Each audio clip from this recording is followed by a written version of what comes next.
Hello and welcome to Youth Worship Training Guitar Lesson 1.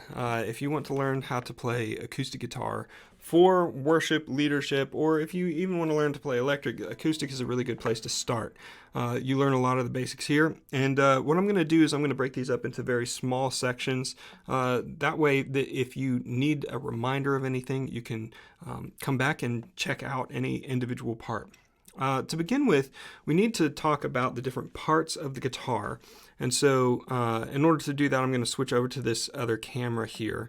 Now, for your guitar, there's not a lot to it. Of course, you've got your strings. The strings are what vibrate.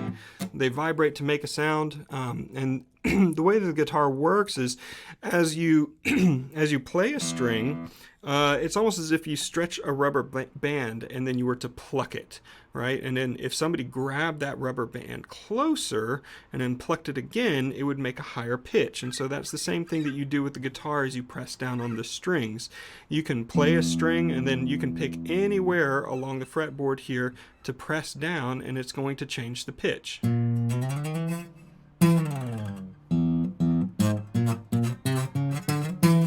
Okay, and that's basically how it works. Now, you've put a bunch of those strings together and you make a couple different combinations with your fingers and you can suddenly play chords.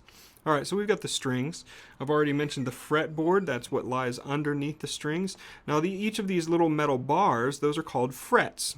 And the frets help you press down the string in an exact spot so that every time you play a string, it makes the same note as long as you press down in between a couple different frets. And so this would be fret 1, fret 2 here, fret 3. And a quick little tip is when you're learning guitar, a lot of the times people have a hard time with buzzy sounding chords because they'll put their fingers way far away from the fret in front, okay? And so if your fingers are back here, you might get some really buzzy stuff. You don't have to press down nearly as much as if you keep your fingers near the front of those frets, okay? You want it closer to the body of the guitar as you can, and that'll help with your finger strength a little bit. So we've got the strings, we've got the fretboard, and we've got the fret. We've got the headstock right up here. This is also called the neck of the guitar. This right here is called the nut, and basically that's the last line of defense before you get to your tuners. So you've got your tuners and your tuning pegs here. Okay, don't worry about memorizing this. I'll use this terminology throughout the course, and so you'll get very familiar with it.